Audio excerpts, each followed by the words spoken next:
గారు ఒక్క నిమిషము దామోదర్ గారు రాజకీయ సభ కాదు కృష్ణా జలాల పరిరక్షణ ఉద్యమం అనేది మళ్ళీ ఉద్యమం స్టార్ట్ చేస్తున్నారని చెప్పినారు అక్కడ.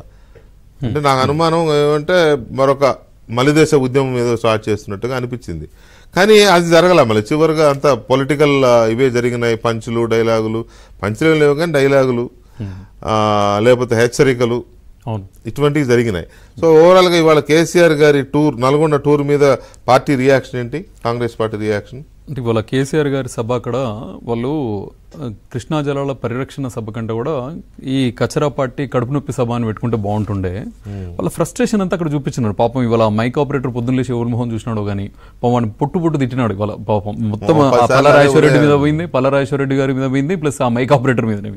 ఇప్పుడు మన తాడూరు శ్రీనివాసరావు గారు కూడా శ్రీనివాస్ గారు మాట్లాడుతూ ఇప్పుడు మేడిగడ్డకు పోయి ఇప్పుడు మీరు రాజకీయం చేస్తున్నాం కాంగ్రెస్ పార్టీ వాళ్ళు అన్నారు కదా. ఇదే కాళేశ్వరం వాళ్ళు కట్టినప్పుడు ఎప్పుడైతే ఇప్పుడు మన ఇవాళ హరీష్ రావు గారు కూడా ట్వీట్ చేసినారు, 3 బ్యారేజీలు, 15 రిజర్వాయర్లు, 19 సబ్ స్టేషన్లు, 21 పంప్ హౌస్లు, 203 కిలోమీటర్ల సొరంగాలు, 31 కిలోమీటర్ల గ్రావిటీ కెనాల్లు, 98 ప్రెజర్ పాయింట్లు, 141 టీఎంసీలు ఇన్ని చేసినప్పుడు దాంతో పాటుగా అప్పుడు ఇన్ని చేసినామని చెప్పేసి తీసుకుపోయేసి బస్సులలో తీసుకుపోయేసి మేము ఇంత బ్రహ్మాండంగా కట్టినాము, టోటల్గా కాళేశ్వరం అనేది ప్రపంచంలోనే ఇటువంటి స్టడీ టూర్ లాగా అందరినీ అలో చేసిండ్రు.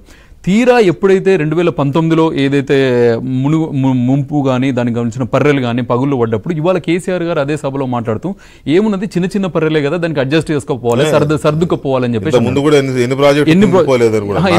అసలు ఆయన చెప్పింది కడిం ప్రాజెక్టు గుంగిపోయింది, నాగార్జున సాగర్ గుంగిపోయింది. అంటే మరి నేను ఇప్పుడు నా రాజకీయ జీవితంలో కావచ్చు, నేను ఇప్పుడు మా నాన్న కావచ్చు, తాత కావచ్చు, ఎప్పుడు కూడా ఈ ప్రాజెక్టులు మునిగిపోయినాయని నేను చెప్పలే.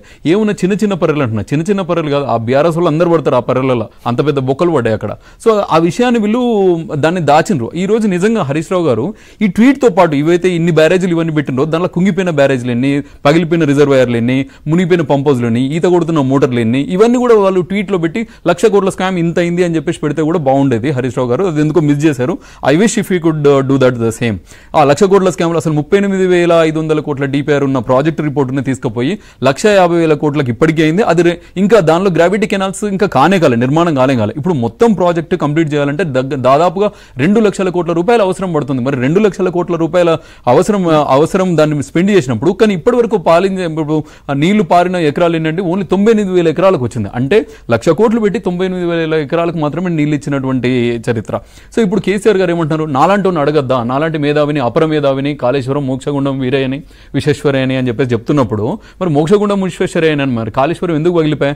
ఈయన పోనీ రావద్దన్నమా అసెంబ్లీకి? 6 కిలోమీటర్లు ఉన్న అసెంబ్లీకి పోలేదు కానీ 60 కిలోమీటర్లు ఉన్న నల్గొండ పోవచ్చు.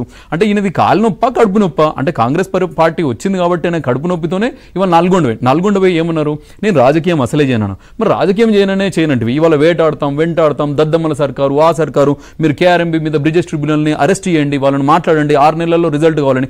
మరి 2014 నుంచి ఇప్పటి వరకు మీరు ఎందుకు చేయలేదు ఆ పని?